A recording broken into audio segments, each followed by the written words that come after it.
So think about it. 30 years after Messiah died, Peter and James are concerned that there's a rumor going around that Paul is saying Torah is done away with. And so they say, look, Paul, we want to make sure that you realize the Torah is not done away with. And this is Peter and James who are talking to Paul. And so, as a matter of fact, look at what James, and in case you didn't know, James' name really was Jacob. But look at his own words in the book of Jacob, or James, in chapter 1, verse 25. He said, whoever looks into the perfect Torah of liberty. Now, when most people hear Torah, do they think liberty or do they think chains and bondage? But this is the Torah of liberty and continues therein. So whoever is looking into the perfect Torah of liberty continues therein, being not a forgetful hearer, but a doer. Remember the word Shema, hear and do, of the work. This man is the one who's going to be blessed in his deed. As a matter of fact, if you look at Psalms 119, verse 44 and 45, look at what the psalmist said. So shall I keep your Torah continually forever and ever, and I will walk where? At, oh my goodness, for I seek your precepts. So here we see the psalmist realizes keeping the Torah continually forever and ever, that's how they're going to walk in liberty. This is what James is pulling from. This is where James got his concepts from. But it was rumored that Paul taught Jews the Torah was done away with. And so we see this is a rumor. And so what is the solution that Peter and James decide to squash that rumor? We see in Acts 18:18, we're going to go back a couple chapters first. It says that Paul, after this, tarried there yet a good while, then took his leave of the brethren. He sailed then to Syria, and with them were Priscilla and Aquila. And then it says, having shorn his head in Cenchrea, for he had a vow. When it says he had shorn his head, what kind of a vow had he taken?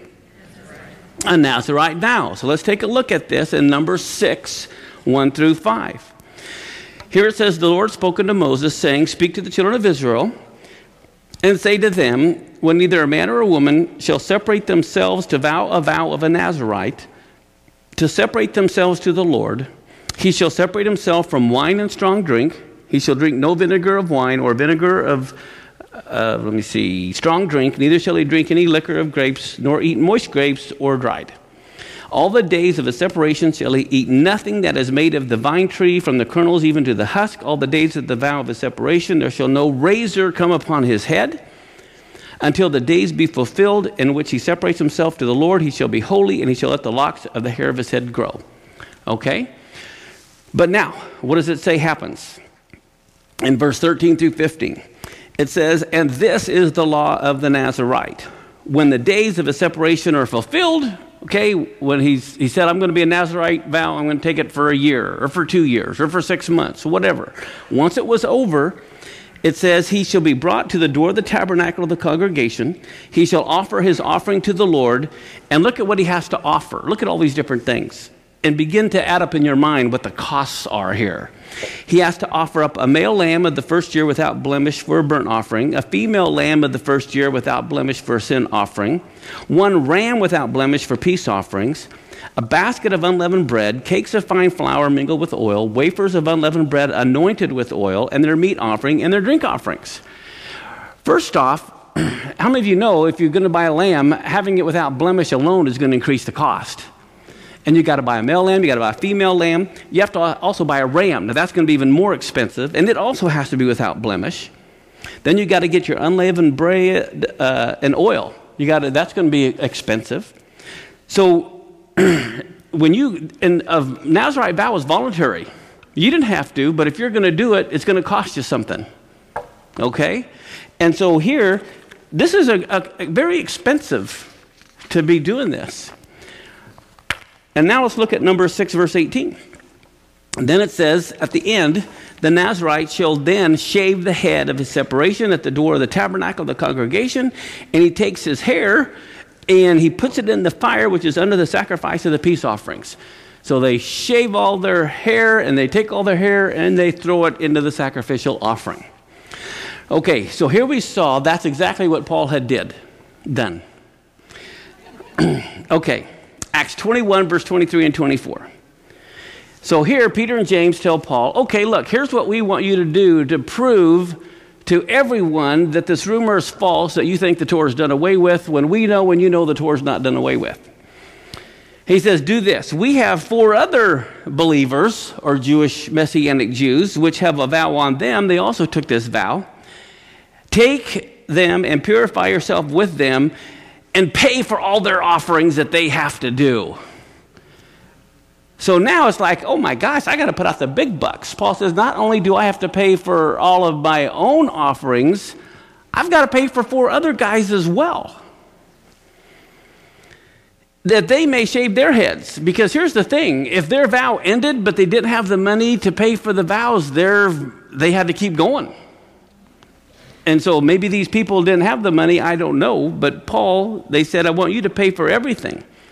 And they said the reason for this is that all may know that those things whereof they were informed concerning you are nothing, they're false. But that you yourself also walk orderly and keep the Torah. This is 30 years later, guys.